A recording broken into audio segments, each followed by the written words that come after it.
Hello, good morning, good evening, good afternoon, everybody, wherever we might be. Today we have a speaker from Sweden. It is my great pleasure to welcome Stefan Wagner to tell us everything and more about non-commutative principal bundles and central extensions. It's all yours, Stefan. Take it away. Okay, thank you very much for the introduction. It's always a pleasure to give a talk here in this series. And of course, so I will speak now, and if there are questions, don't hesitate to ask me. But out of experience, I know that you usually don't mind to ask questions. So very good. So my plan is first I will tell you a little bit about Riemannian spin geometry. So just to motivate my idea and what I've been working on. Then I will tell you a bit about lifting problems, classically in the non-commutative setting, then non-commutative principal bundles, and then finally in the fourth section, I will tell you about what I've been working on, how to lift principal bundles, non-commutative ones. And then if time allows, 90 minutes a lot, but I also out of experience, time flies in the seminar here. So let's see how far I get. Okay, very good. So let's start with some classical Riemannian geometry. So what is the setup? Usually you have an oriented Riemannian manifold. All right. And then the key question in spin geometry is, well, it's simply this. Does your manifold emit spinors? All right. So let me tell you what that means. Okay, so you have your manifold X, right? And then for every element in X, you look at the space of orientation preserving isometries from Rn to the tangent space, right? I mean, there are lots of them. And what you do then is you look at the frame bundle, which is basically the disjoint union of all these spaces of orientation preserving isometries. And well, you see by construction, there is a principal SON action from the right. I mean, you have a right action on the space by SON. I mean, also because it's orientation preserving, it's SON, right? Okay, great. So this is the frame bundle, what people usually refer to in this context of Riemannian spin geometry. Notably, why is that interesting? Well, all the Riemannian geometric data of your manifold lives on the frame bundle. So whatever you do, I mean, if you talk about connection one forms and then curvature, covariant derivatives, I mean, this is all the things live on this frame bundle.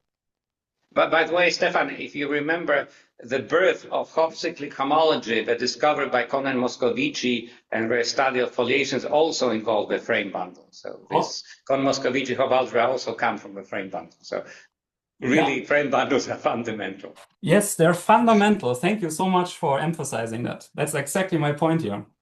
All right, so let's continue. So you have this frame bundle. So, and then let me just tell you, what is the spin structure here in this context? Well, the spin structure on this manifold is a lift of the frame bundle along this central extension. So what is the central extension? You have SON, and then you look at the corresponding universal cover.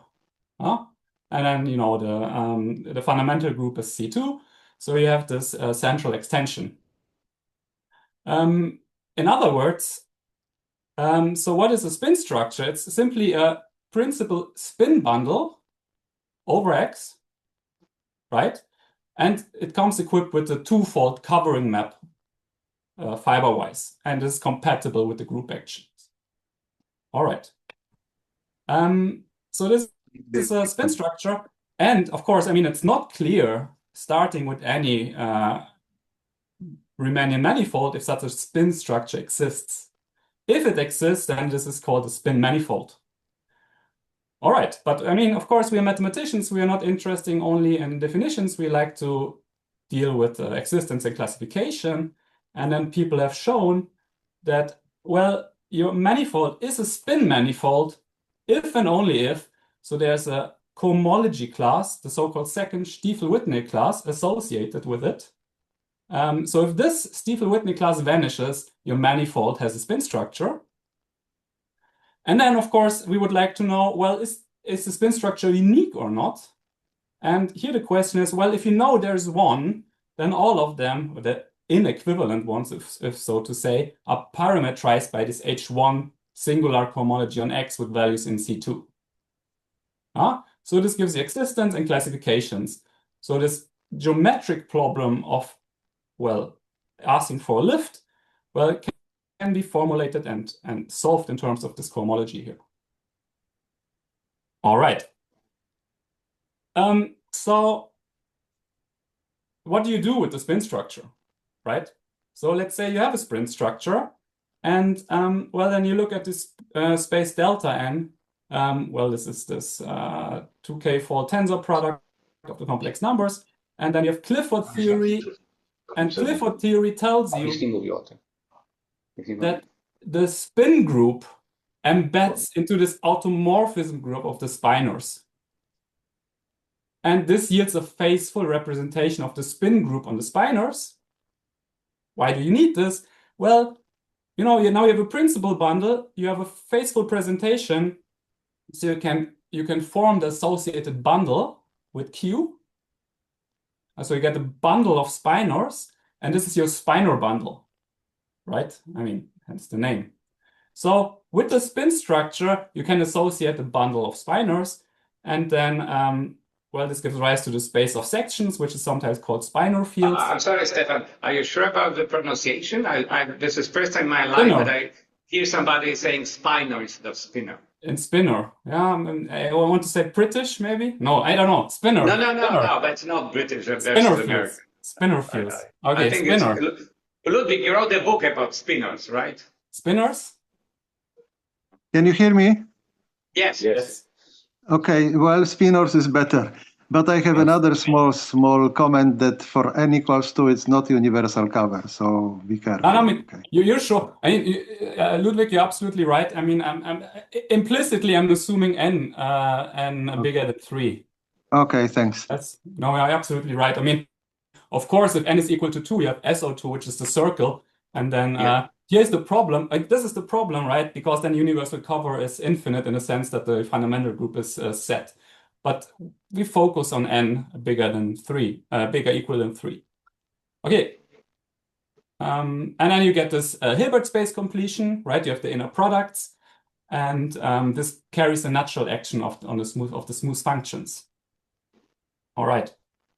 So there's a lot of structure associated with the spin structure. And there's some analytic part. So when you have this spinor bundle, then there's the Levi-Civita connection on the frame bundle induces a covariant derivative. All right. And then again, Clifford theory gives you the Clifford multiplication. All right. Sorry, just a quick question. What is V of X? Sorry, what is? Aha, that's the vector field. That's the vector fields. Sorry, yeah, should have said that. I mean, of course, if you talk about the covariant derivative, there's always the vector fields involved. So the V of X are the vector fields, the vector fields of X. Yeah? Sorry, but shouldn't there be one forms instead of vector fields? I mean, in this Riemannian context, it doesn't really matter because they're isomorphic to each other. I mean, you identify this because of the. But I mean, okay. Choose your favorite player. Yeah. Okay. And then, I mean, here you have the bundle map, which comes from Clifford theory. And then, well, you get this composition, and this is called the Dirac operator on X. And this extends to an unbounded self-adjoint operator on L2. Great. I mean, you get a nice Dirac operator here when you have the spinor bundle, when you have a spin manifold. Okay, well, to summarize, or the takeaway here is maybe, well, a solution of this geometric lifting problem, this gives you a spectral triple, what people call spectral triple, which basically encodes the Riemannian geometry of X and constitutes a starting point for non-commutative Riemannian spin geometry, right? I mean, in terms of spectral triples. And again, the conceptual core, so what I tried to tell you is that everything starts with this lifting problem. Yeah? So it's governed by the problem of lifting the frame bundle along this central extension. And for Ludwig, n is bigger or equal to 3. Because then everything is compact, because all the things I'm considering is compact. All right. No, actually, N2 is also okay. Yeah, Especially two-dimensional noncommutative torus, for example. Okay. yeah. All right. Great. So first takeaway for you is the lifting problem is very important. Okay, now give me some motivation of why I'm doing this here. I just talked about spectral triples, and I mean this axiomatic formulation of non-commutative Riemannian spin geometry or spectral triples. For those who know, well, you usually don't use non-commutative principal bundle structures. It's not part of the spectral triple business. So my idea in this whole, in this program that I've been working on now is to develop these ideas in terms of non-commutative principal bundles. And I mean, there are a couple of things. First of all, so this you want to lift spectral triples to non-commutative principal bundles, which basically is saying you want to lift smooth structures to the total space. So this is this first part. And so this has been done in this first reference. Then, of course, I told you there's the frame bundle, which is an important ingredient. So try to say a little bit about what the non-commutative frame bundle could be. This was part of the second paper there. And now in this third paper, I was studying this lifting problem in the non-commutative context. And then, of course, the last part would be put these theories together and construct some hopefully interesting spectral triples. Okay, very good. So let me now talk a little bit about lifting problems. All right. So, here's a classical one. So let's say you have a principal G bundle. And everything is Lie for the moment. You're in a smooth context, and you have a central extension of Lie groups. All right. And then the natural question here is, well, is there a principal G hat bundle, P hat, over the same base space, whose quotient by theta recovers P? Oh, right. Well, that's a natural question you could ask. And again, if you prove existence, the aim would be to classify all these liftings, all equivalent, inequivalent ones. How many of these guys are there up to some suitable equivalence? And all the things I basically told you right now, well, this is the special case where X is Riemannian manifold and P is the frame bundle and G is SON is a special case of this lifting problem, right? So this is where it comes from. All right. So now I would like to tell you a little bit about what is known in this classical setting. And here's something that I would like to advertise, crossed modules. Something that has been studied. Maybe has not been so popular. I'm not sure. I haven't seen it so much. So what is a crossed module? Well, you have this 4 structural elements. The first one is that this mu is a group homomorphism. K and L are groups. You have a group homomorphism. And then you have action of L on K, given by this homomorphism eta, so L in the automorphism group of K. And then it's supposed to satisfy these two conditions. There are some equivariance conditions. The second one is called the Pfeiffer identity, if you might have known this. So again, crossed modules, you have this quadruple and these two compatibility conditions. And I claim at least every one of you have seen that somewhere, maybe. Let's see if this is true. A little bit of structure here.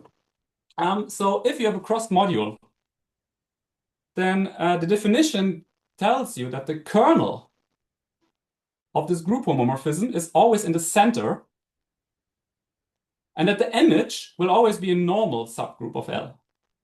So this comes from the structure. And then, of course, in this way, you always get a central extension, kernel, K, and the image. And well, of course, you want that the action of L on K satisfying these compatibility conditions. Now the question is, so I mean, crossed module gives you somehow a central extension, and it's also the other way around. Let's say you have a central extension, so N is supposed to be a normal subgroup of L, right? Then you get and you have a central extension, and the question is to turn the central extension into a crossed module. What do you have to do? First of all, what is special about central extensions? Well, you can always lift the action, the conjugation action on N lifts to an action on K. Why? Because set is central. So you always have an action of N on K, and this must extend to an action of L such that this map from K to N is equivariant with respect to L. Okay. Maybe you've seen that before. So this is a bit of structure here. Here's the interesting thing. Yeah, Stefan, I'm not certain, but definitely you should check the concept of bicross product Hopf algebras, because it really smells the same thing.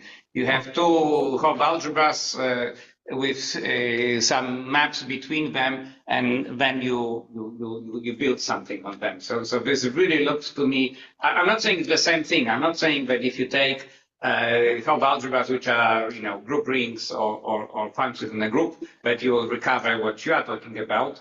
But it's definitely very, very similar. So this should be somehow looked at. Okay, you said bicross. Yeah. So maybe it should be cross product with bicross product. You can always take one of these actions trivial. Okay.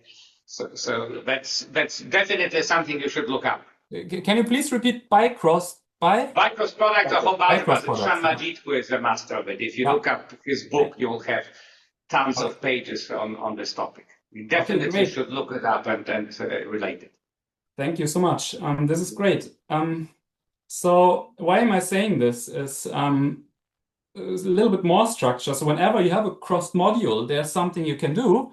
You can associate a 3 cohomology class. Here you have the co-kernel and with values in the kernel of the map mu. So always get this class. So here's my point. There's a good chance that every one of you has seen this in some group extension context. Because the classical example is, how people stumble upon these crossed modules is if you have an outer action. So you have two groups, G and N. You have a group G and you have a group N. And here's a natural question. Can you extend the group G by N? Why is there a group extension of G by N? And well, if you know a little bit about this problem, what you need usually is you have this outer action, so map in the outer automorphism group of the group N, and here you can associate something. And this will be a crossed module which is related to this central extension here, and by definition, or by just what I told you, is that this crossed module has a characteristic class. And this characteristic class is a 3 class on G with values in the center of N. And then something what you learn in your homology course is that this 3 class vanishes if and only if there is a group extension of G by N realizing this action. So this is something that people might have seen somewhere in a homology course. I don't know. So this is where cross products naturally pop up, and then you can do a little bit more of this. All right. So this is a lot of abstract algebra. Let me tell you something where it pops up in geometry. So now I try to come back to this lifting problem, and here we really use cross products to show existence. And here the idea is the following. So you start with a manifold, and you have a principal G bundle. All right. Whenever you have this, from geometry, there's this associated Atiyah sequence. What is this? So you have the automorphisms of the bundle, and they project down to the diffeomorphisms on X, which preserve the bundle class. So you might not get all diffeomorphisms, it's only those which leave the bundle class invariant. And then, of course, you have the gauge automorphism, so the vertical automorphism of the bundle, and this gives you a short exact sequence of groups. And then if you like Lie groups, I mean, this will also be in a nice setting, Lie group extension. So there are also topologies making this Lie group. Sorry, could you quickly explain what does it mean to preserve the bundle class? Sure. So you have the bundle, and you have an automorphism of P. So then you can take the pullback, you get a new principal bundle, and then these are supposed to be isomorphic.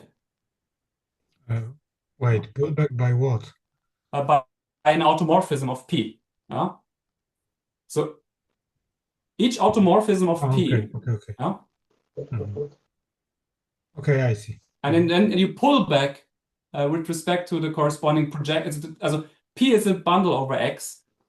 Each automorphism of P gives you a diffeomorphism of X. And then if the pullback of the base gives you a bundle that is equivalent to the original one, then it's preserving the bundle class. So this is the idea. I see. Okay, thank you. And I mean, this is a proper subgroup in general. So usually you don't get all the diffeomorphisms here.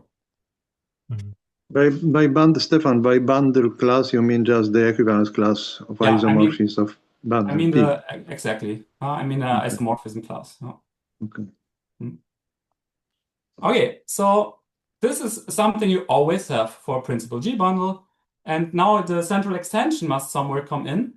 And here, I mean, you have a central extension of Lie groups. Well, I mean, just think about this universal cover of SON if you want.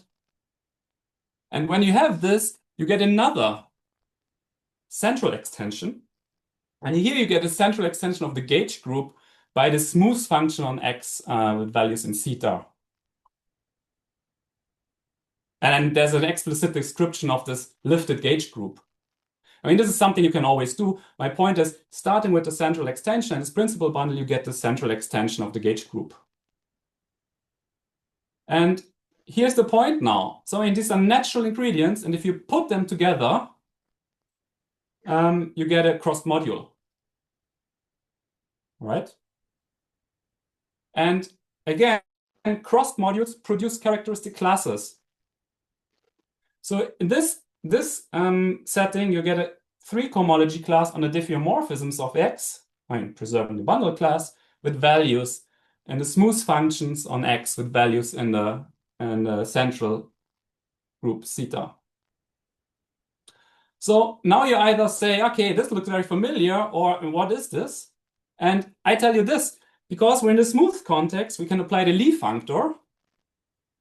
So everything becomes Lie algebra. And so the diffeomorphisms, they become vector fields, right? And then here the smooth function become values, smooth function of X with values in the Lie algebra. And now maybe you say, aha, this I know, right? Because this is a 3 de Rham cohomology class with values in some Lie algebra. So this is a pretty concrete object. Okay, so here's my point. Back to the problem. Easy to formulate, lifting problem. Principal G bundle central extension. Can you extend the principal bundle P with respect to the central extension? Such that the quotient recovers P. And if you can do this, classify all liftings. And then it happened to be Neb, so he was my PhD supervisor. He showed that this cohomology class that I just showed you provides an obstruction for the existence.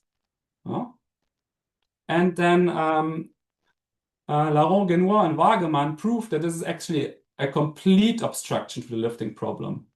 So an extension exists if and only if this 3 cohomology class vanishes. Right. That being said, I mean, at least I'm not aware of anything, is beyond these abstraction results, no general classification theory appears to be available in this setting. I mean, of course, we just saw that in special cases where universal, I mean, you know, in this spin manifold context, you have this. But I mean, there's no general theory. At least I'm not aware of this. So, okay. I'm a little bit confused by this cohomology group, since it seems to me that everything is infinite dimensional. Is it right? I mean, that depends a little bit what you mean.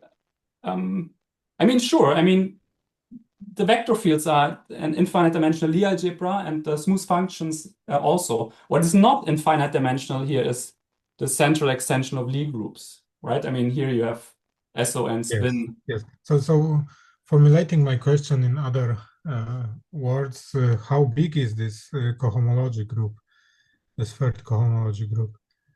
I mean, it depends. I mean, there's a lot of theory on this smooth cohomology groups. You know, for the sake of readability, I left out smoothness and so on and so forth. But I mean, just this H3 on the vector fields. I mean, this is really just classical de Rham cohomology that you know. No? And I mean, this is related to finite dimensional manifold theory. So you're right. Infinite dimensional extensions are involved, but I mean, this is just classical 3 de Rham cohomology, which could even be, in some cases, be isomorphic to singular cohomology. So, I mean, you're absolutely right. In the constructions, infinite dimensional objects are involved, but the characteristic class is something classical, finite dimensional. No? And the same goes with this third cohomology group of this diffeomorphisms. I mean, this is applying this Lie functor. I don't know whether it is an isomorphism on the level of cohomology or not. No, absolutely not. You have the Lie functor. So when you have this class, you can apply the Lie functor, and then you end up in the Lie algebra cohomology. Yeah. So and in this case, the Lie algebra cohomology is a classical theory. But you're absolutely right. I mean, in general, these objects are complicated, but just this Lie algebra thing. So I mean, this is classical, and this is something people know. Huh? Okay, so this third cohomology group of this diff of X is something which is not easy manageable, yes? Absolutely, because I mean, already the diffeomorphism group of a manifold is quite complicated. Then you have a subgroup, which I mean, you know, of course, I mean, people have worked on this a lot. I mean, maybe I shouldn't. But I mean, there's a book on infinite dimensional Lie theory. It has, I don't know, 1,000 pages. This is a good book to look at for these kind of things.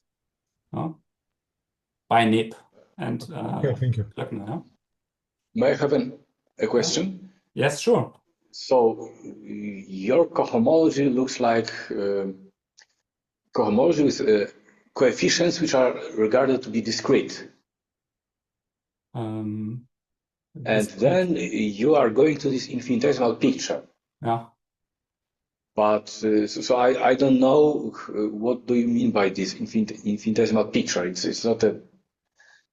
No, I mean what I'm saying is it's an analogy is because usually if you start with continuous or differential cocycles, you can go to this infinitesimal picture by differentiation. Yeah, no. But if you have discrete coefficients, it's hard to say. Is it on an analogy or what is this? No, and you're absolutely right.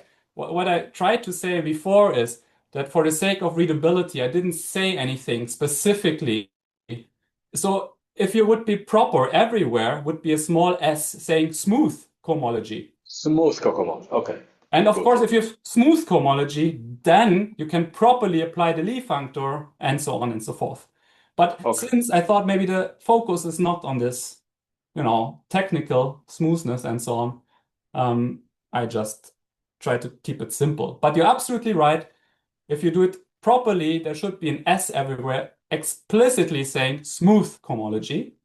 And then you have H3, which is then the classical de Rham cohomology. Sometimes even, depending on X, isomorphic to singular cohomology and so on and so forth. All right. Okay, great.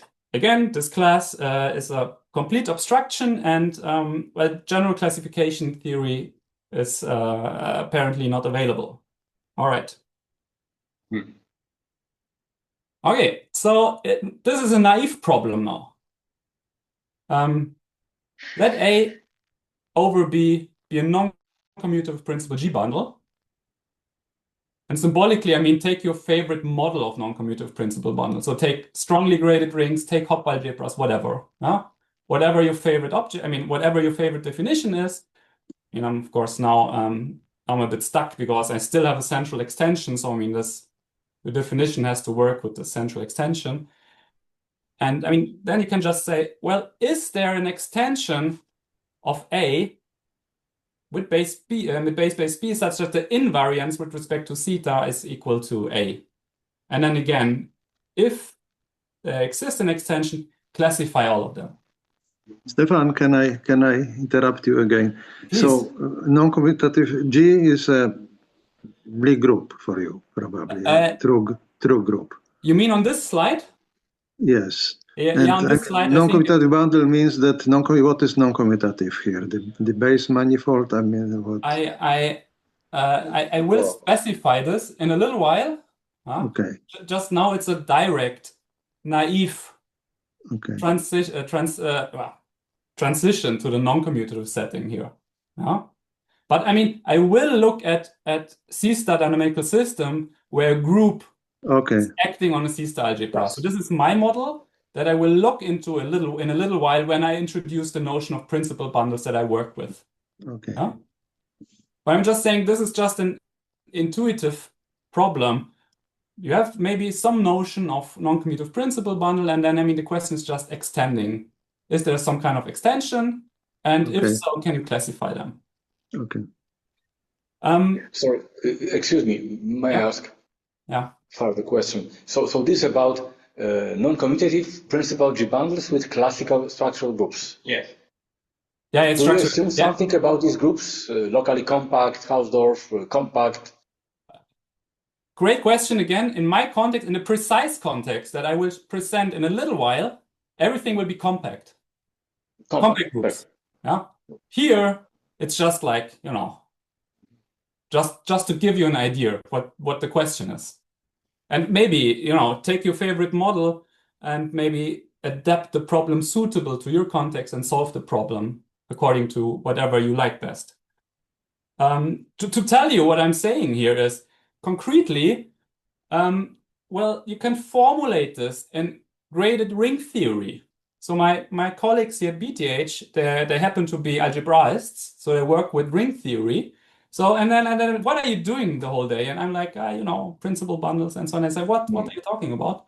And then I'm just like, okay, wait, look. I mean, you know, Hopf algebras, and here you know that graded rings and this principal condition corresponds to strong grading, right?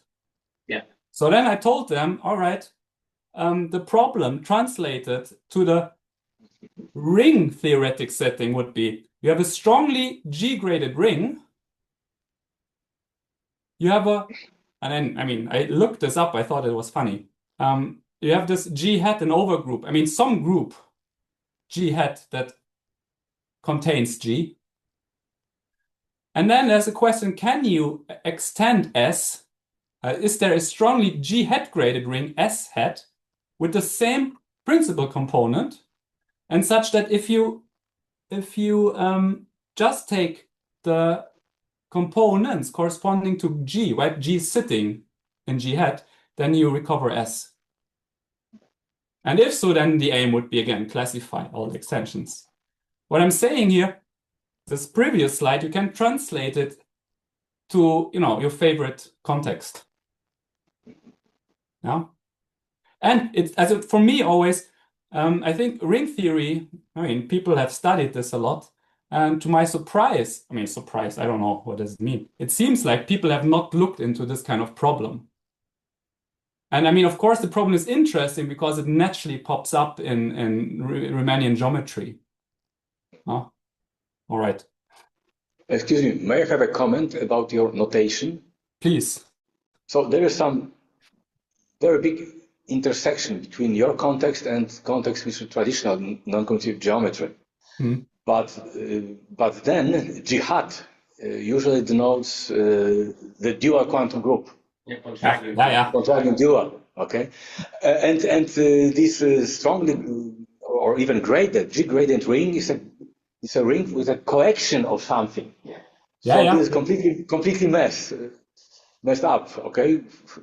I haven't seen it. So, No, I mean, what maybe point is messed up? maybe The G hat would is be messed better up? notation.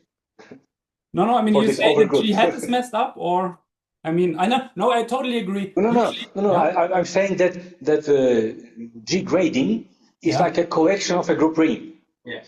Yeah. And this group ring is in some incarnation of some Duo, contracting duo.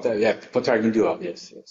Yeah, I mean, but I mean, Which is denoted by G hat. So overgroup could be denoted, for instance, by G tilde to avoid this confusion. You're absolutely right.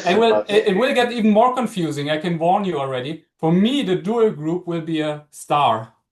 Yeah? G star. Yeah. Because I mean, at some point I had to make decisions, and I said like the big group will always be the head. Yeah. So it's a traditional notation for the Pontryagin dual. So non-commutative geometry keeps this tradition. So. I'm absolutely agreeing with you. But I thought like I'm a rebel this time. I will use different notation. Yeah, I totally agree. Usually I have groups, especially if you have a compact abelian group, then of course the dual, the G hat, will be the Pontryagin dual. Totally agree with you. I propose tilde G. Yeah.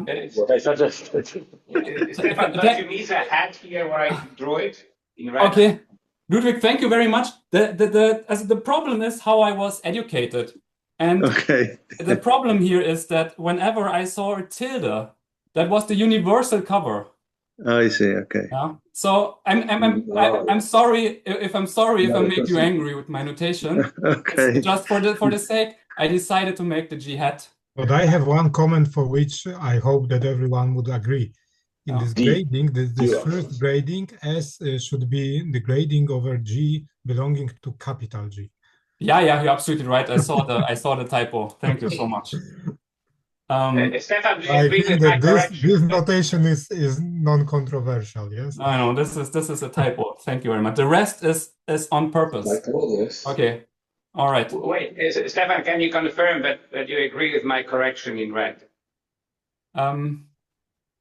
Yeah, it was this. That depends. What is that? Is that a tilde or is that a hat? Tilde. No, I wrote the hat. Because you said that the ring S hat, right? And you mean that with this. No, I really want that. No, actually, I want that if I sum up the grading spaces belonging only to G, I will get S. So there's no, I mean, the red correction is not correct. Okay. Yeah. I really want to recover. I want to recover S from the bigger S hat. And I do this by just summing over the elements. Okay, I've got you. So if I would put a hat here and a hat there, then this is what you have. Okay. Exactly. This is what I would have. Okay. Exactly. Okay. Thank you. Yes. Sorry. This is right. Okay. All right. Good. Okay. Very good. All right. So let's go something. Let's talk about non-commutative principal bundles. I mean, some notations. And here's just to start the conversation again. So whenever I read P and X compact spaces A and B, everything will be unital C-star algebras. G will always be compact group. All the representations will be finite dimensional unitary. The irreducible representations will be called G. And if I have a compact abelian group, I will use G star for the dual. Okay, I hope we accept that for now. Was there a question?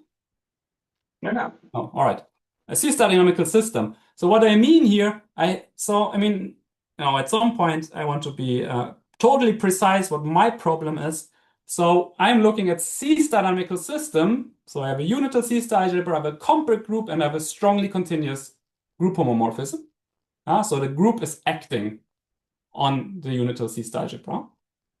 So whenever I have this, you have the fixed point algebra. Usually this is denoted by B.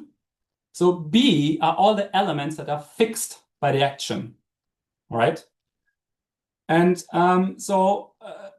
yeah, why is this a good setting? Because if you have a compact group, then you have Peter Weil theory. So basically, your algebra decomposes into isotypic components. Yeah. So basically, A is a direct sum of these isotypic components. I mean, it's a dense star subalgebra of A. And the idea usually is, so you study these isotypic components and then you put the information together to recover some information about the algebra. So this is a nice setting because here you really have, discrete sum, and you have some information about the isotypic components. This is exactly the image of our Peter Weil bundle. Yeah. Great. All right. This works the same way. I'm not so sure whether I understand this notation. So this P sigma of X is an element, yes. In which space? In A, yes? Is it right? Exactly, yeah. So, I mean, Px is a projection that takes an element in your algebra and projects it on the isotypic component corresponding to sigma. And P sigma of A is what? A collection of all such components, and you take also the completion, yes? I mean, exactly. Take the direct sum, the algebraic direct sum over all A sigmas, and this will always be a dense star subalgebra of your C star algebra. Oh, okay. So you define this P sigma is an operator, yes? It's a projection, exactly. Projection, and then you take an image of this projection of this whole algebra. You get this A sigma, and then you take algebraic direct sum. Okay, overall sigma. Yeah. Okay, I see. Oh, great. So here, compactness is fundamental.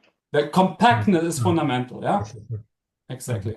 So, I mean, things also work for compact quantum groups. You can do similar. Exactly. I emphasize that it works precisely the same way for compact quantum. Yeah. So, I mean, compact quantum principal bundles. Exactly. So, I mean, I worked also with this quantum principal bundles, but I mean, since in this talk, I look at classical central extensions, I only consider classical groups here. All right. But this algebra is extremely important because you can think about it. It has a very precise geometrical meaning. You are now taking functions which are continuous along the base, but polynomial along the fiber, which can be also very beautifully realized by having an associated bundle where you take a compact group, you take its Peter Weil Hopf algebra, but you have to take it with topology different than non-topology. And then you take this associated bundle, but because fibers are algebras, you can have pointwise multiplication, and you on the nose recover this algebra that you wrote over there. So this is a very deep object, okay? And if you do it with quantum groups, that you are very happy to see that this is a commodule algebra. So all the world of Hopf algebraic tools and Hopf theory is available to you. Okay, thank you. I have a Hopf algebra question for you later. Okay. I hope we come to this. All right. Okay, so this is my setting. Mm-hmm. Some examples, right? Whenever you have a classical action on a space, then you get this induced map, right? I mean, here G maps on a function by right translation the argument. Yep. And this always gives you a C-star dynamical system. And the fixed point algebra is just is isomorphic to the continuous functions on the quotient. I mean, this is some classical theory. So and I understand that here you also assume that P is compact algebra, right? Yes, I try to say that here. So from now on, P and X is okay. Yes. Just oh yes, you're right. Okay. Mm-hmm. So compact, exactly. Otherwise, you have problems with properness and so on. Yeah, but vanishing at infinity. Yes. Exactly. But okay, so this is a nice example.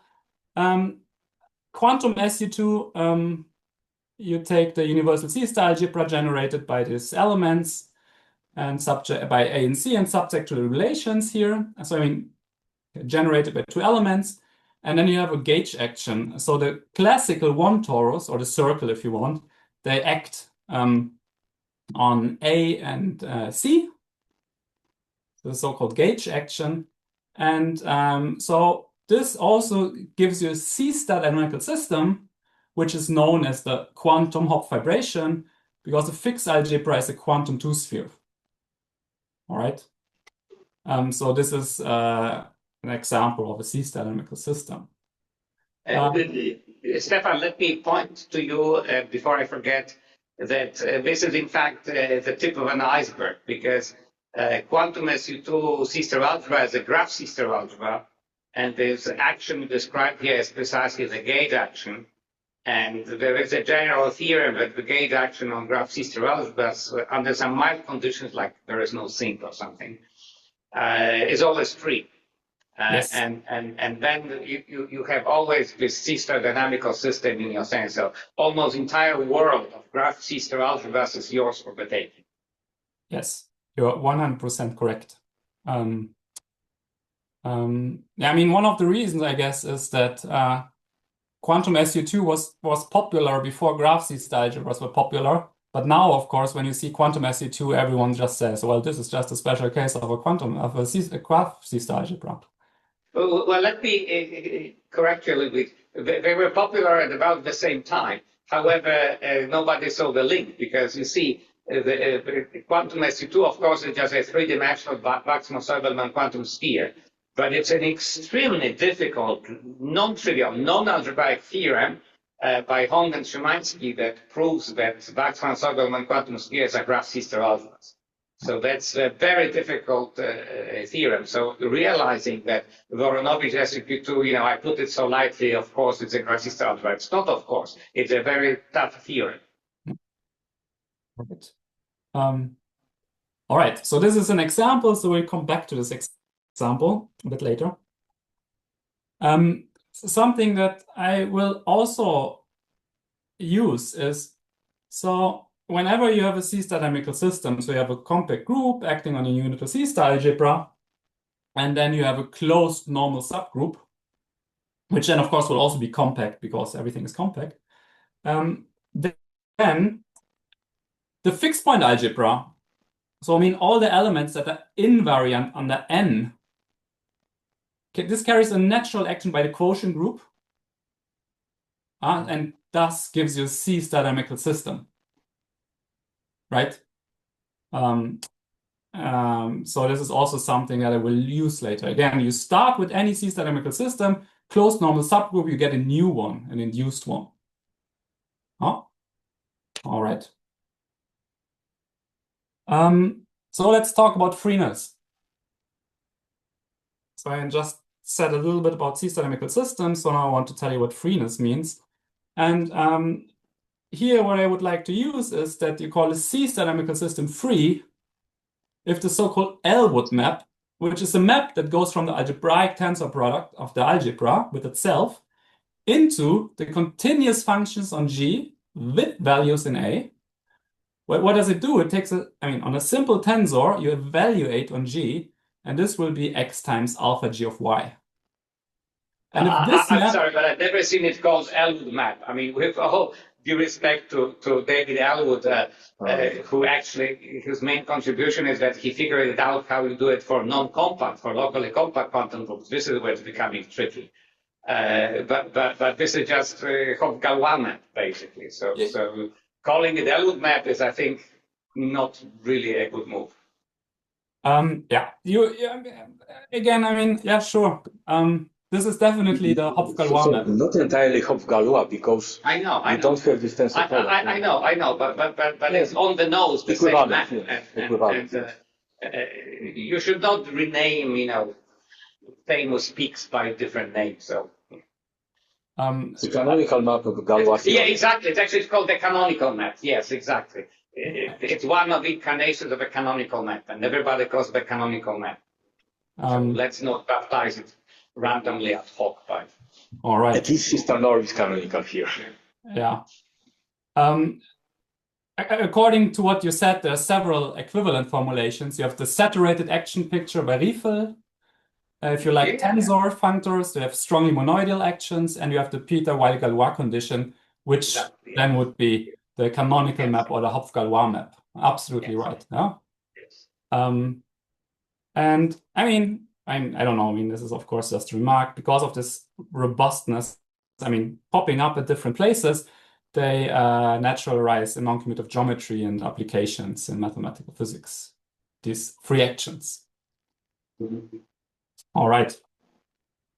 So what is that to do with principal bundles? Well, basically that's theorem here saying you have a continuous action and then the following equivalent.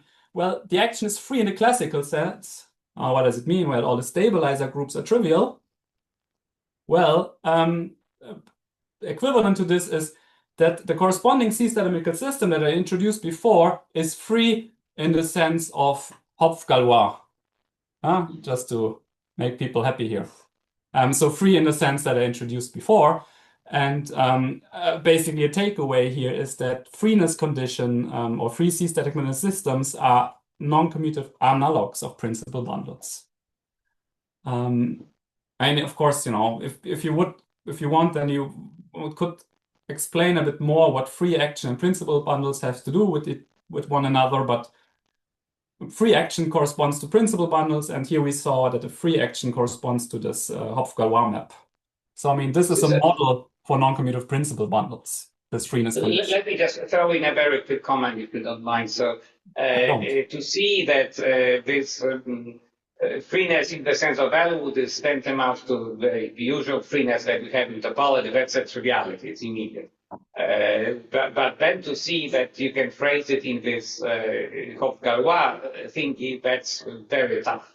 Even in the classical setting, where with all one we have a completely separate and much easier proof, it's still a separate paper to prove it that it's equivalent. So descending to dense subalgebras, you know, where you no longer talk sister algebras and densities, that's a tough thing. But the density condition for sister algebras translates into the usual freeness of an action of G on P. That's a triviality. Yeah, I mean it's a really good I don't know for a topology course or an introduction to non-commutative geometry. It's a nice exercise. There's nothing deep here. I agree. It's just to make the conceptual point that this notion corresponds to non-commutative principal bundles. Absolutely.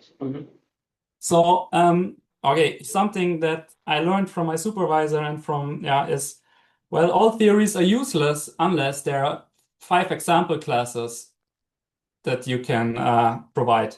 So now I did this here. Well, I mean the quantum tori with the natural Tn action are example of free C-stellar mechanical systems. Then cross products are examples of free C-stellar mechanical systems. Here the discrete abelian group, because I mean everything has to be compact and so on, but of course everything works also for compact quantum groups and cross products. This group C-star algebra of the discrete 3-dimensional Heisenberg group. This is also an example of a free C-stellar mechanical system. SUQ2 that we just saw, the gauge action is free for the exact reason that Piotr said. It's a graph C-star algebra, and here you have this condition that Piotr mentioned. Well, whenever you have a graph C-star algebra, you have the natural gauge action on the generators, and this is free if and only if the graph is row finite, has no sinks. And let me immediately point to you that this assumption of having no sinks is really crucial, because if you imagine the Teplitz graph, which is a circle and an outgoing edge which ends in a sink, then the gauge action is not free. And somehow it corresponds to the classical situation. You cannot have a free action of a compact group on a contractible space. And you will have always this fixed point. However, there is a very beautiful quantum effect. In the classical setting, when you take the classical disk, it applies to all compact groups. So if you restrict your circle action to a cyclic group action, finite group action, that is again not free on a disk, but it is free on a quantum disk. It is free on the Teplitz sister algebra. So there are some fun effects. But for the circle, yes, you have to have no sinks, otherwise you have an immediate counterexample for like one of the most studied sister algebras. Thank you. Then, of course, now, I mean, you saw, I mean, these are only actions by discrete abelian or by abelian groups. Well, maybe you've heard about the Conlandi spheres, and here you have an action by SU2, so I have a proper compact non-abelian group action which is free in the sense. And then, as I mentioned maybe before, you have these non-commutative frame bundles, and these are involved with with actions of SON for suitable n, small n dimension. So, I mean, what I'm saying here, I mean, you have plenty of examples, and they're naturally popping up also in gauge theory and so on and so forth. Okay, great. Something that I would like to tell you, I mean, that I mentioned last time is these factor systems. So again, let me just remind you what's happening here. So whenever you have a free C-dynamical system, so freeness is a nice condition. Freeness somehow means that, well, you don't have degeneracies, basically meaning that you can view A heuristically as an extension of G by B. Basically saying that, well, what is the problem here? Make this precise by encoding all the information of the C-dynamical system in terms of the structure group and the fixed point algebra. And some of you who have worked maybe with group extensions know this, right? When you have a group extension, then the building blocks of the group extension, and there's a factor system associated with this, they contain all the information about the extension group. And something similar works for free C-dynamical systems. Why would you do this? Well, I mean, first of all, you can use this for classification results. You can use this for study permanence properties. So if you have a property on the base space on the group, how does that pass to the big space or big algebra? There's a lot of K-theory involved. You can use this for invariants and characteristic classes. And of course, when you have factor systems, you can use this to do explicit computations. All right. So one more characterization of freeness. So what I did with my coworker Kai Schwieger when I was in Helsinki. So I mean, the original problem was we would like to classify free C-dynamical systems, and then we wanted to use this idea by Schreier and so on for groups, and then we came up with this. Well, wait, in general, remember the Hopf-Galois map. And in Hopf-Galois map, there's no mention of the fixed point algebra, right? I mean, all the information in Hopf-Galois map is just a big algebra and the group. And still, so how would you use this to classify in terms of the fixed point algebra? And so what we figured out here is that here's an equivalent condition saying that, well, this C-dynamical system is free if and only for each irreducible representation. There's a finite dimension Hilbert space and an S-symmetry, well, in this A tensor, and then there's some endomorphisms that are equivariant in this sense. And this you can use to build up this factor system theory. We'll remind you in a little second how. So one of the immediate consequences of this isometry is that you can write the isotypic components. You know, I introduced them before. Whenever you have a compact group action, the algebra decomposes into isotypic components. And here you can use this isometry to basically say that you can describe the isotypic components in terms of B, also y times S of sigma, where y carries the information of the fixed point algebra.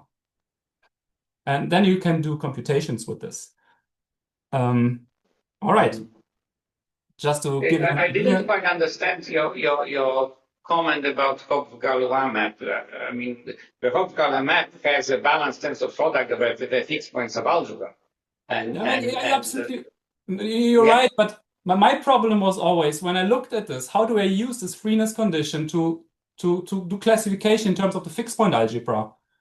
And here I could never, I mean, I had no, I mean, I don't know, I have no idea about how to use this Galois map to extract information just about, just as in terms of B and G.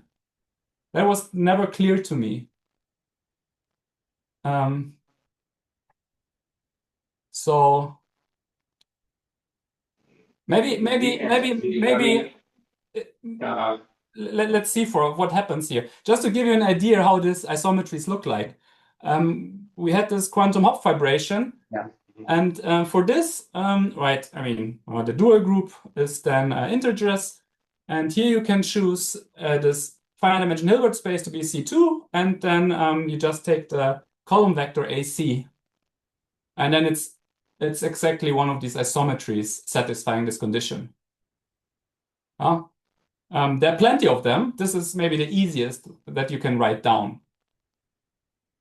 I skipped the rest. I mean, you can then extend this for each integer to get a formula for how they look like. But maybe that's not so interesting right now. But for me, it looks like exactly like associated line bundle, which is exactly where typical components are. Yeah, sure, absolutely. And these S's, they give you the projections, right? I mean, by doing S star. Yeah, absolutely. But what I'm saying is that freeness is characterized by these isometries. Okay, let me tell you this. So let's fix the C-star dynamical system, which is free. And by this lemma that I mentioned, this characterization, you can choose for each irreducible representation a finite dimensional Hilbert space and an isometry being equivariant and so on. And then you can do some category theory yoga. You can extend these finite dimensional Hilbert spaces, which are so far only defined by irreducible representations, to arbitrary representations by taking direct sums over irreducible subrepresentations. I mean, this is this yoga. And what you do get here then is for each representation, you get a star homomorphism from the fixed point algebra into this B tensor, some operators on this finite dimension Hilbert space, just by taking conjugation from the left and the right with this isometry. Stefan, I believe I might be wrong, but I'm almost sure it's correct. That if you look at Djurdjevic's paper, Tanaka-Klein duality for quantum principal bundles, you will have precisely your isometries. It's the same construction. Done for general quantum groups. Yeah, I mean, sure. This is something what I said. Our theory works for quantum groups. Yeah. So I mean, you can write down everything. Our theory, I mean, well, our theory. This is something that Djurdjevic did like 20 years ago. So you should really look up his paper. Yeah, maybe, but I mean, he didn't do it for free C-star dynamical systems. Of maybe course, he did it for quantum groups. Well, he did it for quantum principal bundles. So these are free C-star dynamical systems. Yeah, but I mean, this year, I mean, no, I mean, I'm pretty sure that he did not do this for free C-star dynamical systems. I mean, I never heard about factor system in this case. Anyways, so the point here is that this gammas, they live on the fixed point algebra, on the B's, and you also get a cocycle. And the cocycle is defined by this formula here. So again, this cocycle lives in the first leg in the fixed point algebra, and then some finite dimensional operators here. So what I'm saying is for each finite dimension, for each free C-star dynamical systems, you get this associated gammas and omegas, and you can show that they satisfy this cocycle conditions here. Yeah, but in Hopf-Galois theory also you can find this construction in Schallenberg's paper. Yeah. In the proof of the fact that associated vector bundles, it's a construction which is a monoidal functor. Yeah. You see, the beauty of this Peter-Weil functor is that you take an arbitrary free C-star dynamical system, and it need not be with a classical group, but in particular it can be with a classical group, which is precisely what you are doing. You apply this functor, and then you land on the nose in Hopf-Galois theory, where all these things are worked out. Yeah. No, I agree. Including this Djurdjevic stuff. All of this is connected. But I mean, here you have concrete elements. Yeah, I mean, you have these co-cycles. I mean, of course, you always have the problem is always you cannot really do computations with tensor functors. I mean, at least I cannot. But I mean, I like this element pictures. And here you have concrete elements mirroring the classical theory of group extensions. But so they are not abstract monoidal functors. They are very concrete monoidal functors given by this precise formula. Yeah, but I mean, I've never seen people constructing these elements. Well, constructing what? These elements. The elements.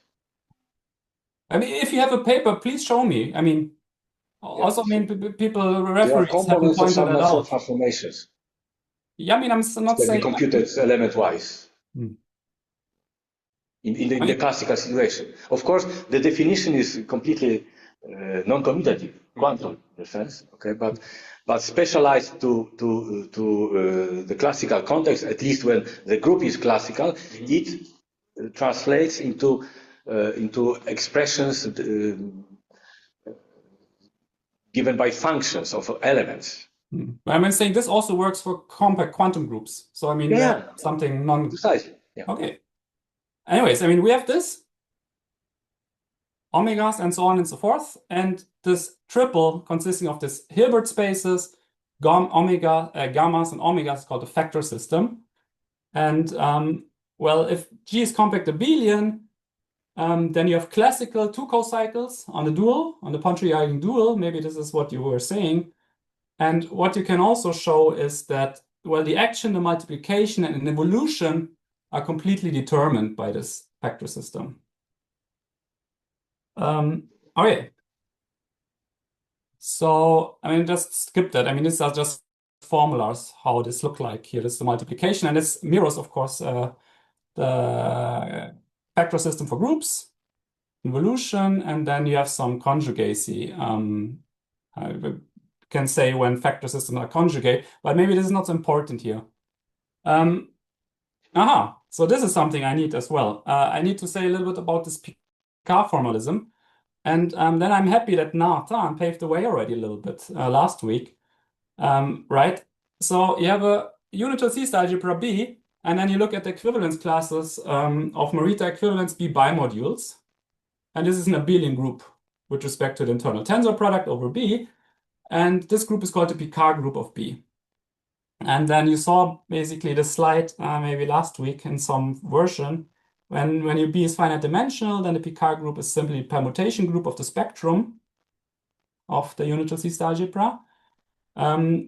If you look at the Picard group of the functions on a compact space, then this is a semi-direct product of the classical Picard groups of the line bundles, and then semi-direct product with the homeomorphisms. And then you also have the I mean, for quantum tori, you know how they basically look like. So it's basically only the automorphism group for quadratic theta, and then otherwise you have a action by integers. That being said, of course, the Picard group of any C-star algebra unital contains the automorphisms, just by twisting the rank 1 module. Okay. And I mean, of course, there's also an equivariant version of the Picard group where your Morita equivalence bimodules also carry an action. And this we will need a bit later. Piotr asked last week, how well are they known? Well, my point is, I think there are a couple of more examples, but I think they should be studied a little bit more because, I mean, they're quite interesting. The Picard group also acts on the K0 group of the C-star algebra just by tensoring. And so, I mean, it's a natural object that pops up, and it would be interesting to know more about non-commutative line bundles. So just advertising here, study more Picard groups. Also, I really like the Star Trek The Next Generation, so Picard group is wonderful. Exactly, Picard group, yes. And what was the last? Picard. It was just called Picard, right? The last series. Yes. All right. Great. So So why is that interesting? So you have a compact abelian group and then a free C-star chemical system. And then, well, each isotypic component is a Morita equivalence B bimodule. Okay.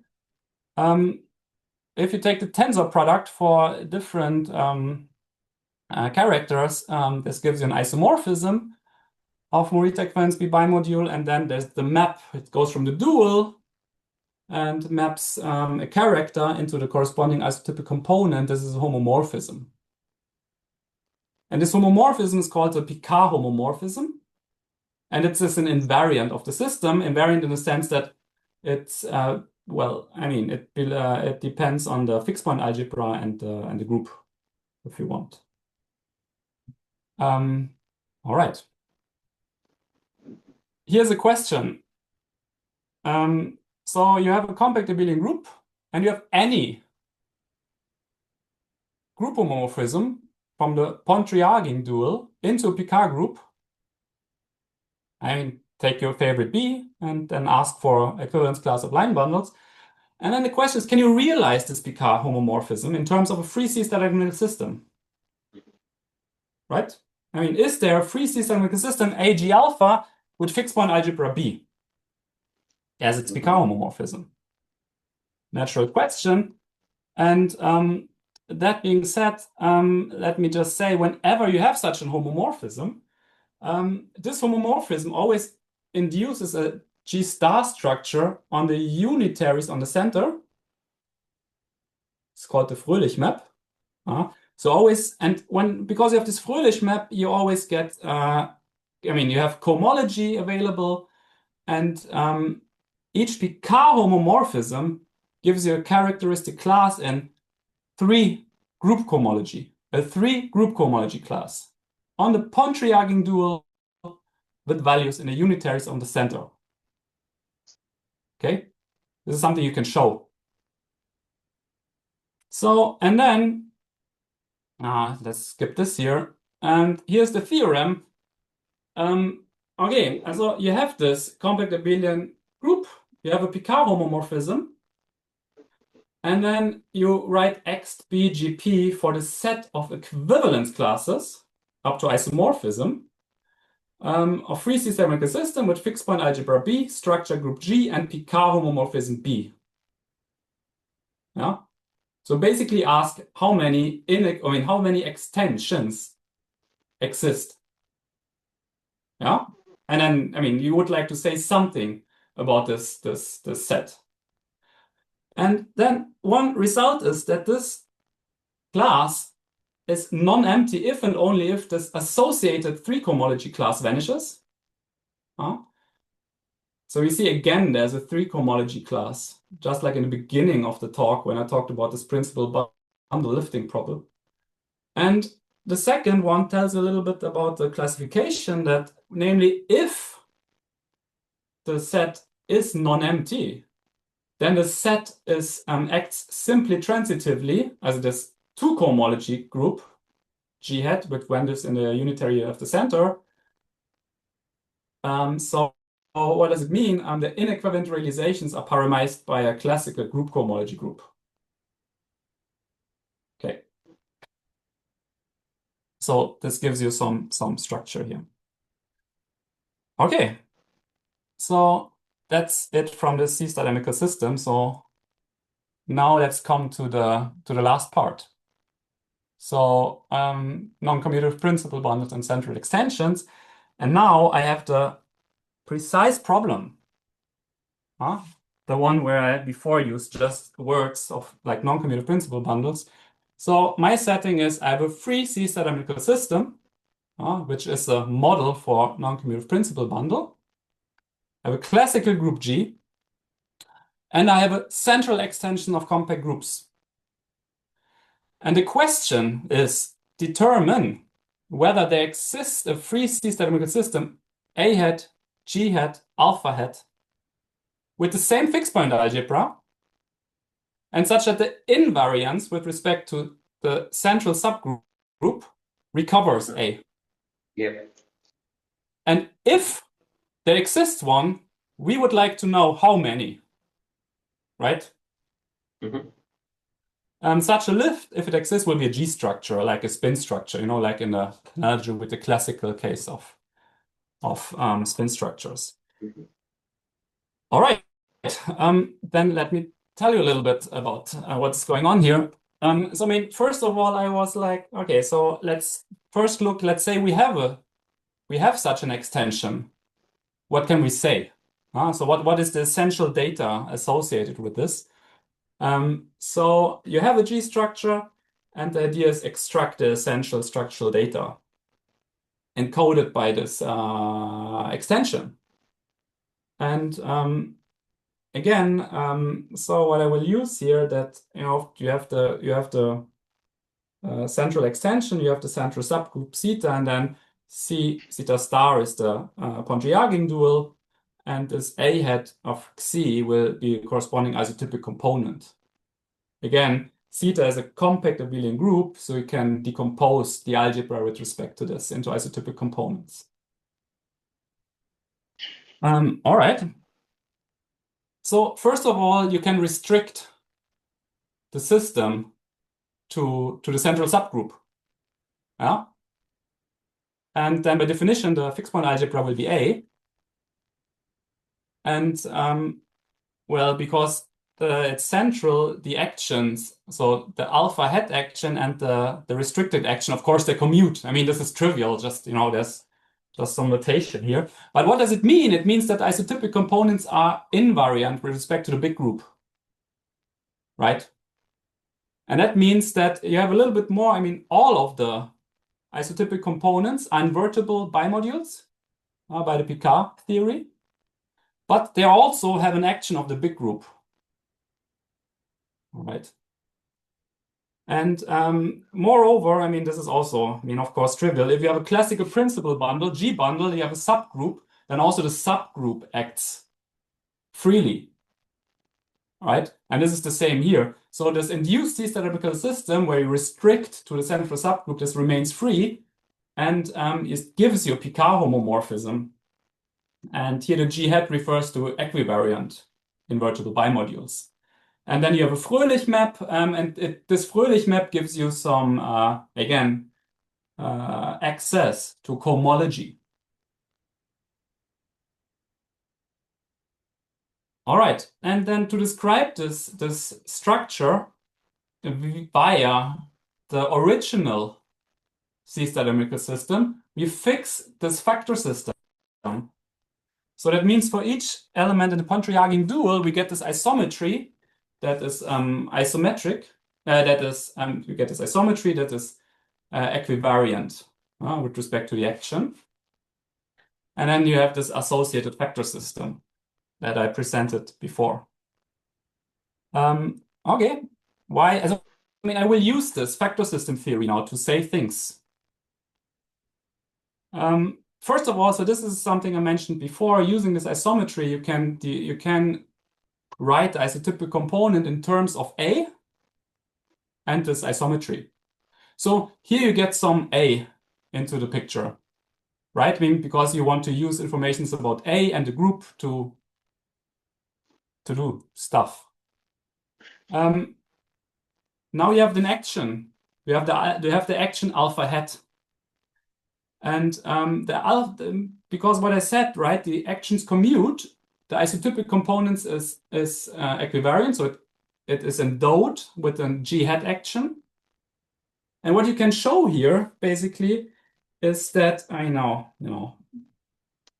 just saying it's very technical, but basically, if you look at the last line, so this action alpha hat on the isotypic component is governed by the alpha on the Y factor, because, I mean, here you have the alpha, you have information that you already have, and then you have this nu, and then the isometry.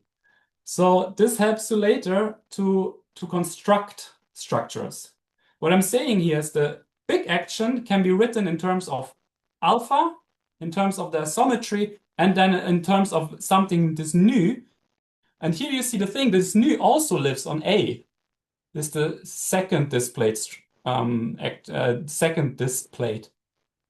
equation, right? my point is here, using this factor system theory, you can split up or you can describe the action in terms of things related to A, to the original A. Okay, something more. So this is again, here on this slide, this is, yeah, you can always do this. Whenever you have a C-star dynamical system, you can look at the automorphisms that are equivariant with respect to the theta action. I mean, those automorphisms that commute with theta, right? This you can always do. And this is exactly the automorphism group of a principal bundle in the classical case. So what you do then is you get a short exact sequence. This is exactly what you saw before. This is the Atiyah sequence, right?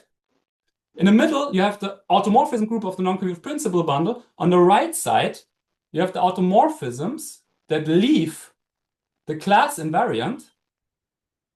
And on the left side, you have the vertical automorphisms. Or here in the non-commutative language, you have all automorphisms that restrict to the identity on A. Okay?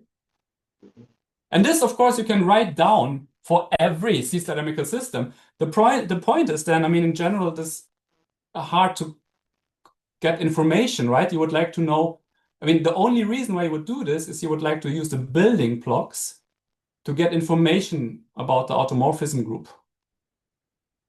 In general, this is very hard, but using this factor system theory, you get the following.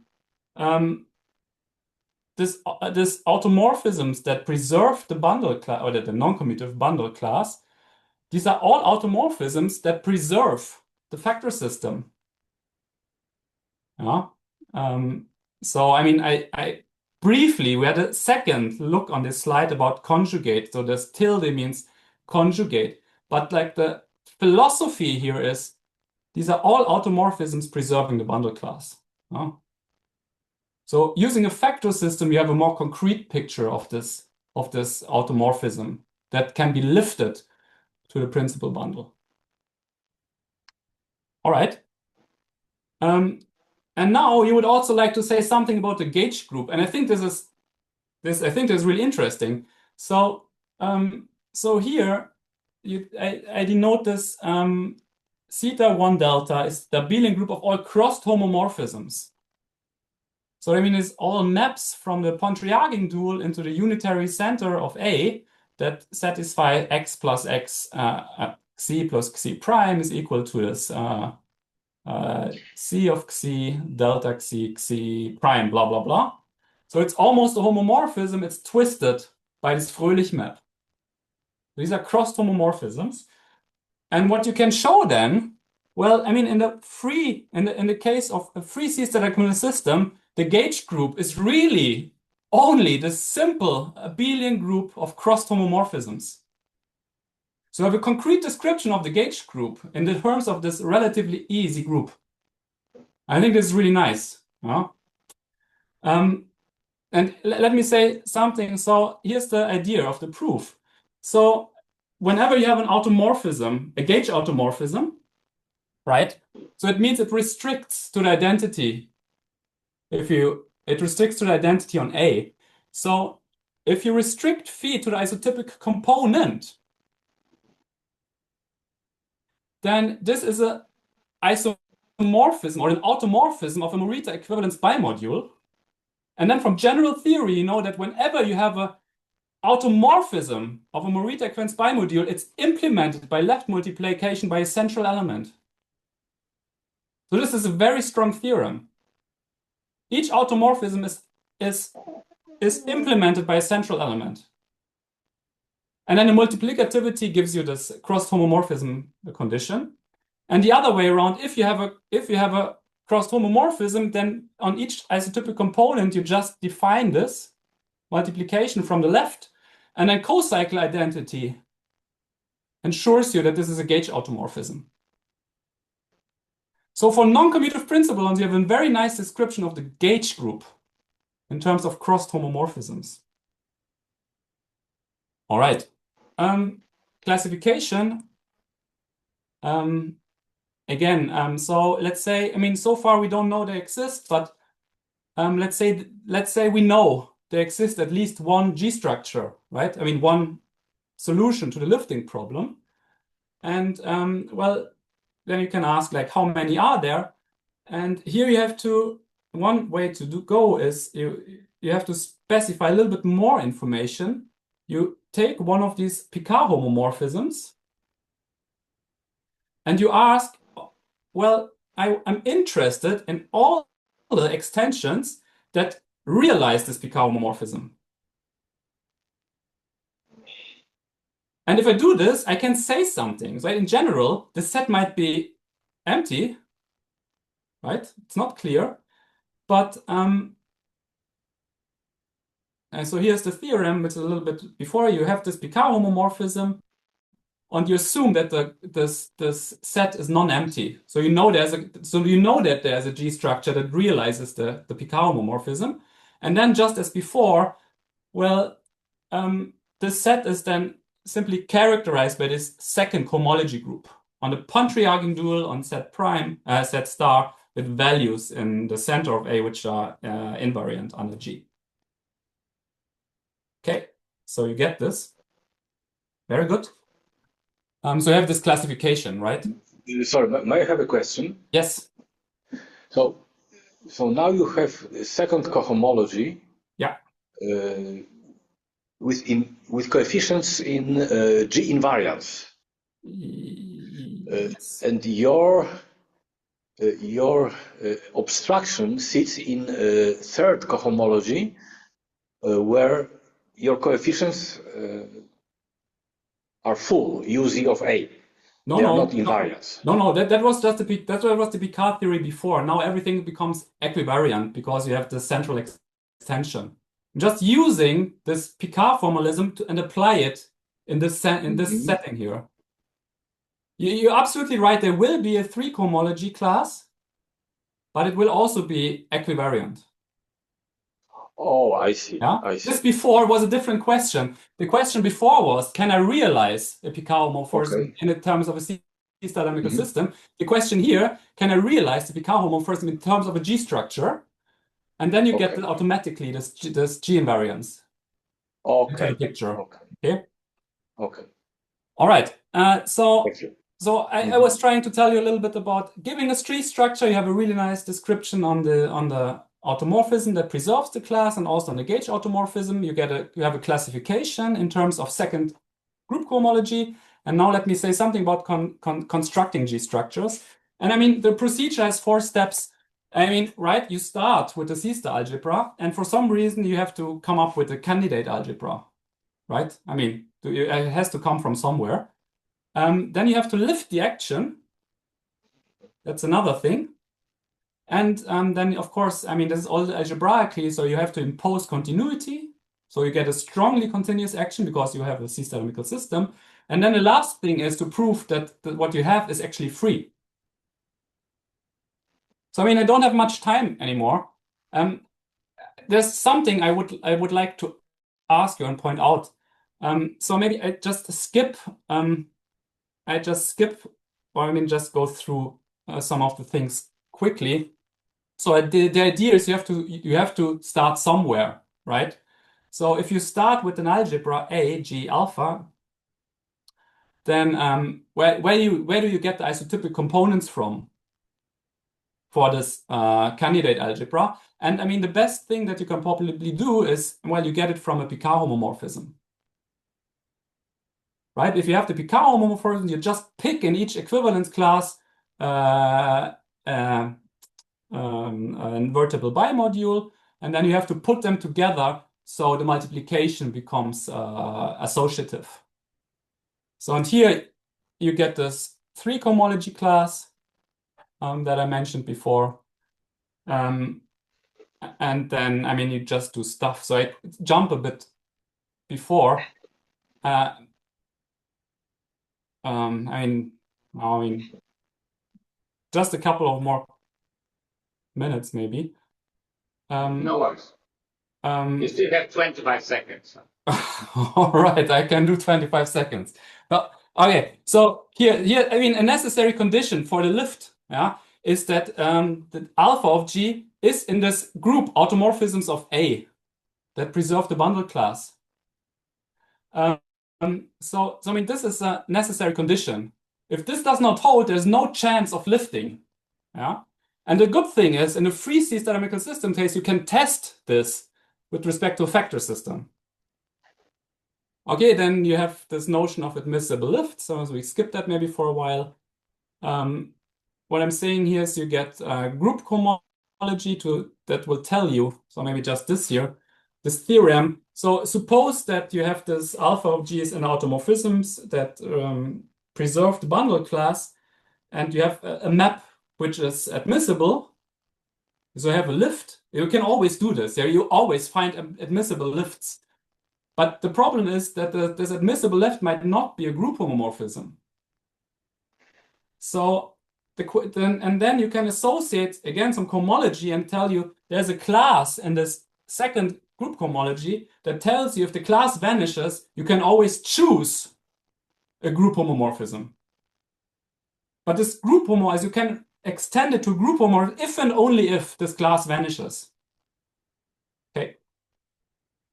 What was an S in your formula? Sorry. This is a twisted. So just like you have a twist in this group cohomology, this is this action on the gauge group here, and then you have twisted cohomology.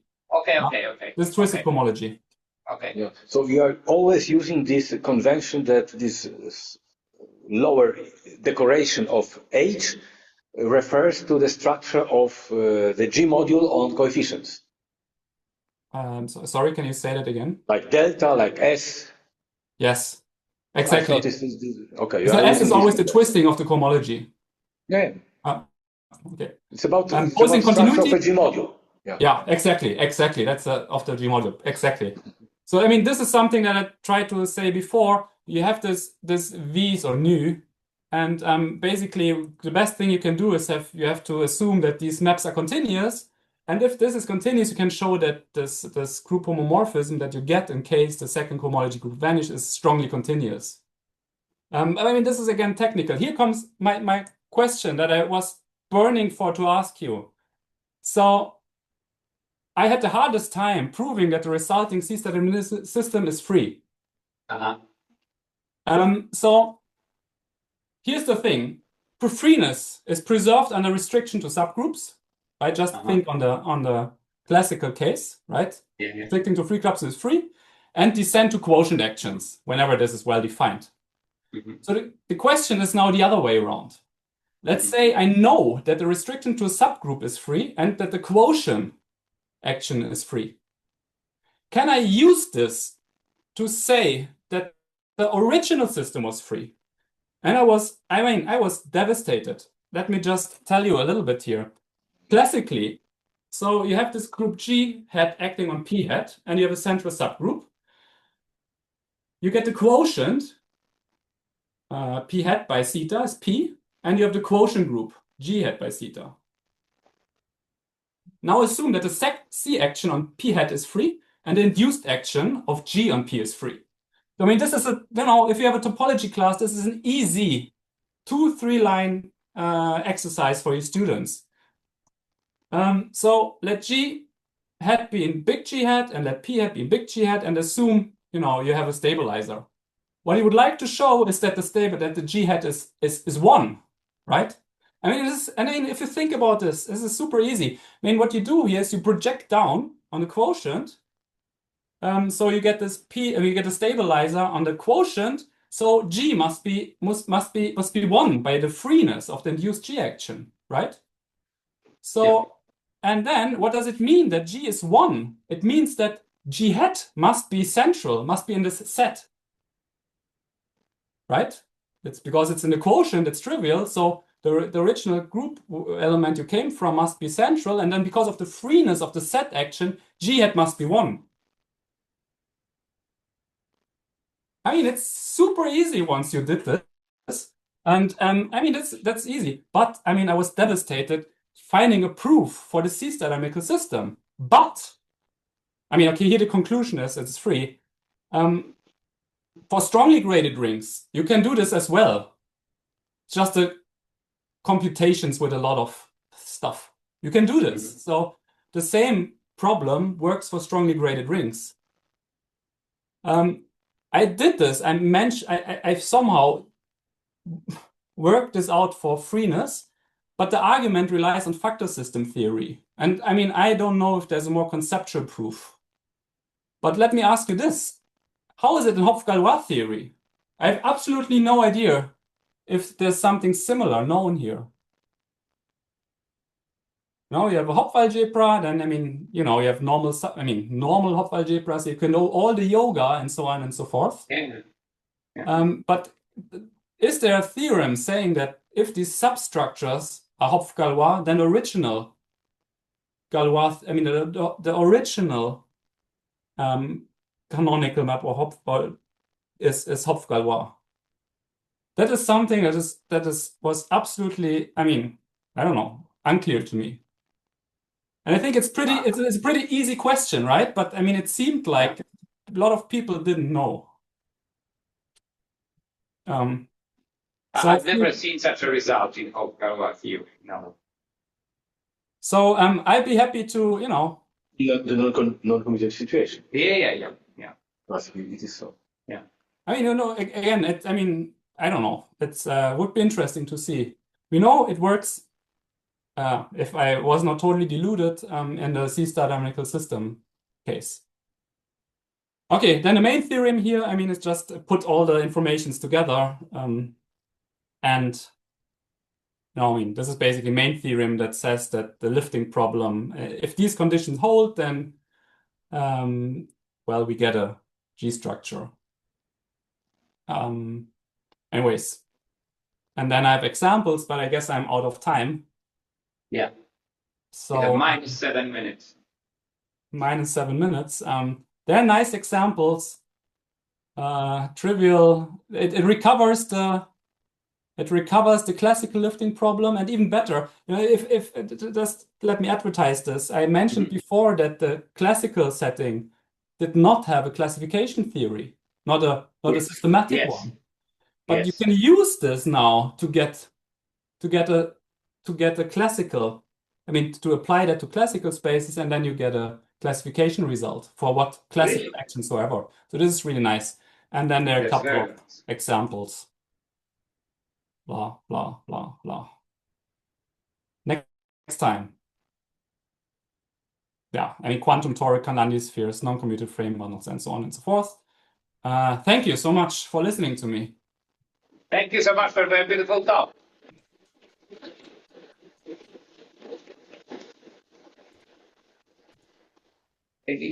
Just let me make some comment. I don't know how relevant it is. If you think about subgroups of a group, so imagine that you have a group acting on a sister algebra. Yeah. And say you have plenty of subgroups of this group that act freely. So this does not imply, in my opinion, that the group itself acts freely. No. And for me, this example is what I mentioned earlier, when you look at the gauge action on the Teplin sister algebra. So all cyclic subgroups act freely, but the circle group does not act freely. Oh. Yeah. Okay, so it's just a very concrete example. But this is a quantum effect. I mean, it's not true for the classical disk. So your point is that even if this family of subgroups form a dense... Exactly. Because it works for any cyclic group, so you can make it dense, basically, yes. And it still doesn't work. So, but I think you are absolutely right that somebody should finally study this extension problem in Hopf-Galois theory. I've never seen anybody doing it because,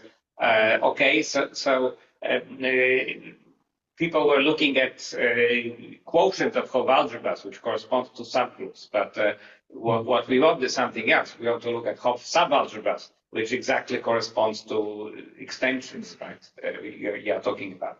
So, but there are, Schneider developed a very good theory of exact sequences of Hopf algebras, which is, precisely a short exact sequence of groups. So it is yeah, we have many thank you notes on the chat. So like the first step of what should be studied is done. I mean, we really have a very good theory of what is a short exact sequence of Hopf algebras, what is normality, what it means, and it's not trivial. Actually, this is quite non-trivial. You even to understand what one means by a short exact sequence of Hopf algebras, you need to already involve Hopf-Galois theory. So that's, but it has been done ages ago by Schneider. So if the starting point of your theory, the short exact sequence we have, and now somebody should promote it to Hopf-Galois. And this seems to me to be a very interesting problem. But I would really urge you to look up this paper of Djurdjevic, Tanaka-Klein duality for quantum principal bundles, because I have a feeling that this is worked out in a very general setting of commodule algebras, with exactly the structural theory that you are using to prove your theorems. So definitely look up this paper. Yeah.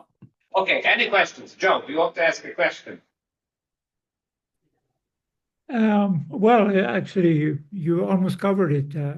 I was just wondering, when you go to the Atiyah sequence, does the gauge group also work in Hopf algebra context with a quantum group rather than a classical group? So I mean, Giovanni Landi and Ludwig probably. I mean, they worked on this gauge groups for Hopf-Galois extensions, and then you have similar construction and things you can do. I mean, there are papers maybe 2 years ago, also by I mean, okay, there are definitely some results on how to describe the gauge group of a Hopf-Galois extension lately. I mean, just have to Google this and then you find. So Giovanni Landi and who else? Yeah, I can confirm that Gianni was doing such things in the context of a paper by Paolo Aschieri. Paolo Aschieri. Exactly. Okay. Thank you. Yes. Yeah. I know. Absolutely right. Yes. Yeah. Great. Okay. Any other questions? You guys? All right. I would ask a question. What about classification of extensions with non-abelian kernels? Are there some results? Of course, cohomology is not available now. Yeah, you're absolutely right. So, and this maybe some higher non-abelian cohomology, something like this. Yeah. So I mean, you saw. I mean, I used a lot of the structure coming from the central subgroup, like this Picard formalism, invertible bimodules and so on and so forth.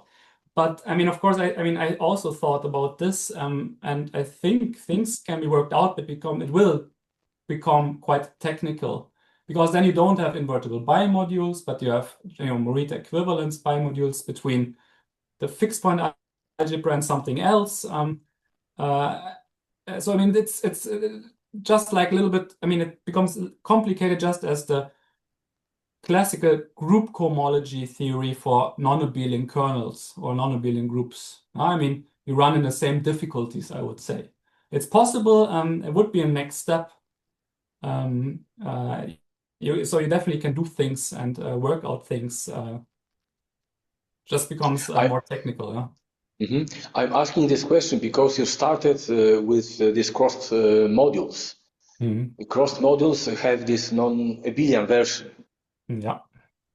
So at least on this level, everything is well defined. Yeah. For instance, the theory of the fundamental group uses these cross modules, even if the fundamental group is an abelian. Yeah. You don't have this homology, but still at least some. Yeah. I mean, exactly. I mean, already, this cross module is really nice because you get a nice cohomology theory. But I mean, already for non-abelian things, you get only sets, and then things become hard to compute, or harder to compute. But I mean, I would basically, my answer is you can work out things. It's possible. It's just yeah. I mean, a little bit technical probably. Oh. Anybody else? Adam? I'm happy. Thank you. Ludwig? Yes, nice talk, but certainly one should compare it with some another language, probably in Durdevich and Schneider, one thing. Another thing is, you mentioned at the beginning also the example, of course, of Riemann manifold, okay, so smooth structure. So what about smoothness? I mean, you also mentioned Dirac operator, so we tried to use Dirac operator with Andrzej Sitasz and some other people later on. Well, of course, also notion of smooth spectral triples according to Kohn. Do you mean all this? What I understand is on topological level, so C-star algebras and exactly. So I will just go to the very. I will just quickly go back.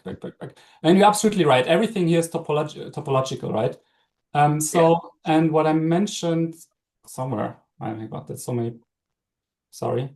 I just try to go back. I mean, one of this program, and this was the first part, which is here.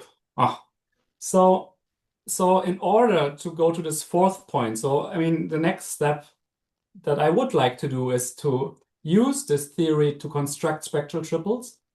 And here the idea is that in the first paper, so in this point 1, so what you would do is, of course, so you would the fixed point. So you work somehow with the fixed point algebra B, right, or an A, and this you would endow with the structure of a spectral triple. So you already have a smooth structure on the base level. Then you probably look at the central extensions of compact Lie groups, so have some smooth structure on the group level. And then you use these two components to lift the smooth structure to the topological principal bundle. And this is exactly what has been done in this first paper. So you have a smooth structure on the base, you have a smooth structure on the group. You can put this together to get a smooth structure, so spectral triple on the principal bundle level. So this so in language of spectral triples, exactly. May I comment on this? It sounds to me a little bit strange because if you speak about spectral triple, you can think about this Dirac operator as operator defined only if you have already this spin structure. I mean, you have somehow you have a smooth structure on the base, this space. You have to get the smoothness somewhere. Yes. But now I'm reading this number 1 of this program, and this is about lifting spectral triples to non-commutative principal bundles. Okay, so you have this horizontal Dirac, and now you are completing this to this by this vertical something like. Exactly. Okay. But what you are doing here is about lifting your oriented or your SON structure to spin structure. So usually it is for defining Dirac operator. So before this lifting, you cannot even speak about Dirac. Therefore, you cannot speak about the smoothness of the base and so on and so forth. So my point is, just in general, the idea is, I mean, everything I did is topological, right? So there's no smoothness here. So one way to use some of the theory, I'm not saying it's the right thing, but it's one thing that you can do is, so you impose smoothness on the central extension of the group. So you look at compact, smooth compact Lie groups. Okay, so here you get the smoothness on the group level, and then you get somehow the best thing that I can think of is you need some kind of smoothness on your base algebra. And then exactly as you say, you put this together, and these two smoothness conditions can be used to provide you a smooth structure, in terms of spectral triple, or in terms of the dense smooth subalgebra on this topological extension. Okay. But okay, once so, you have so this, you can do stuff, understand. I assume. So, for instance, you can speak about smoothness on the base, not in terms of the Dirac operator, but in terms of the Laplacian. Yeah, sure. I guess so. Yeah, yeah. And then this kind of Laplacian kind of smoothness is lifted then to the smoothness of the principal bundle related to this spin extension. Exactly. That would be the idea. Okay, I see. Okay, thank you. Okay, anybody else? Anybody else going once? Anybody else going twice? And we adjourn. Thank you very much. Thank you so much. It was a great pleasure. Let me stop the recording.